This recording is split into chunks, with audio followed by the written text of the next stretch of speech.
আসসালামু আলাইকুম ওরহমতুল্লাহ। 10 মিনিট মাদ্রাসায় আপনাকে স্বাগতম।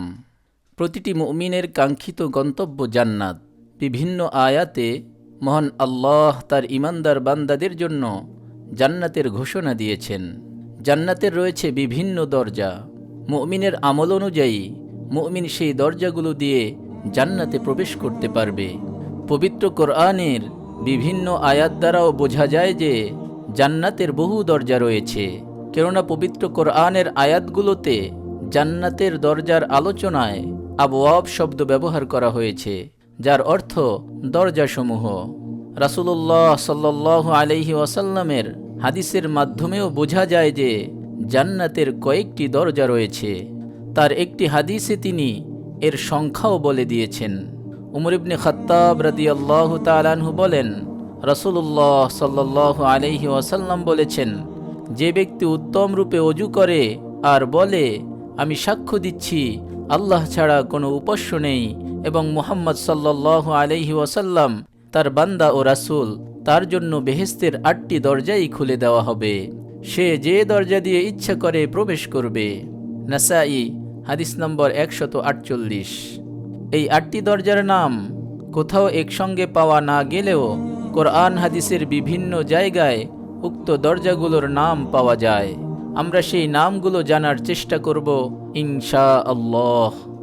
হযরত আবু হুরায়রা রাদিয়াল্লাহু তাআলা আনহু বলেন, রাসূলুল্লাহ সাল্লাল্লাহু আলাইহি ওয়াসাল্লাম বলেছেন, যে কেউ আল্লাহর পথে জোড়া জোড়া ব্যয় করবে তাকে জান্নাতের দরজাসমূহ থেকে ডাকা হবে, হে আল্লাহর বান্দা, এটাই উত্তম। অতএব যে নামাজ আদায়কারী তাকে নামাজের দরজা থেকে ডাকা হবে, যে মুজাহিদ তাকে জিহাদের দরজা থেকে ডাকা হবে, যে সিয়াম পালনকারী তাকে রাইয়ান দরজা হতে ডাকা হবে, যে সাদকা প্রদানকারী তাকে সাদকার দরজা থেকে ডাকা হবে। উল্লিখিত হাদিসে 4টি দরজার নাম পাওয়া যায়। নাম্বার 1, বাবুস সালাহ, অর্থাৎ নামাজের দরজা।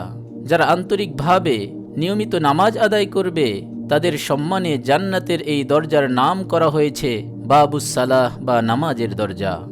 নাম্বার 2, বাবুল জিহাদ, অর্থাৎ জিহাদের দরজা।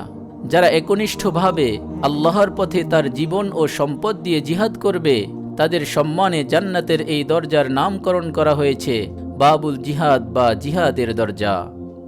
নাম্বার 3, বাবুর রায়ান। এটি কেউ কেউ রোজার দরজা বলেছেন। যারা মহান আল্লাহর জন্য একনিষ্ঠভাবে রোজা রাখবে তাদের সম্মানে এই দরজার নামকরণ করা হয়েছে বাবুর রায়ান। নাম্বার 4, বাবুস সাদাকা, অর্থাৎ দানের দরজা। মানুষের প্রয়োজনে যারা তাদের অর্থ সম্পদ দিয়ে মানুষকে সহযোগিতা করবে তাদের সম্মানেই এই দরজার নামকরণ হয়েছে বাবুস সাদাকা। এছাড়াও বিভিন্ন সূত্র থেকে আরও যে দরজাগুলোর নাম পাওয়া যায় তা হলো, নাম্বার 5, বাবুল আইমান। কেউ কেউ এই দরজাকে বাবুস শাফাতও বলেছেন। কেউ আবার বাবুল মুতাওয়াক্কিলিন, অর্থাৎ তাওয়াক্কুলকারীদের দরজা বলেছেন। কিয়ামতের দিন যারা নবীজির সুপারিশে বিনা হিসেবে জান্নাতে স্থান পাবে তাদের সম্মানে এই দরজার নামকরণ করা হয়েছে। সহিহ মুসলিম হাদিস নম্বর 368।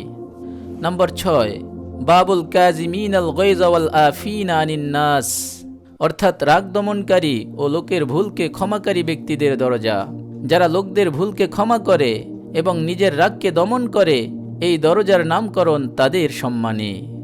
নাম্বার 7, বাবুর রাদিন, অর্থাৎ সন্তুষ্টদের দরজা। এই দরজাকে কেউ কেউ বাবুল জিকির, বাবুল হজ, বাবুল ইলম ও বাবু লা হাওলা ওয়ালা কুওয়াতা ইল্লা বিল্লাহ ও বলে।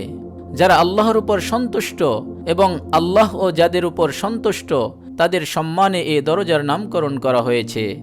সহিহ তিরমিজি হাদিস নম্বর 3581। নাম্বার 8, বাবুত তাওবা, অর্থাৎ ক্ষমা প্রার্থনার দরজা।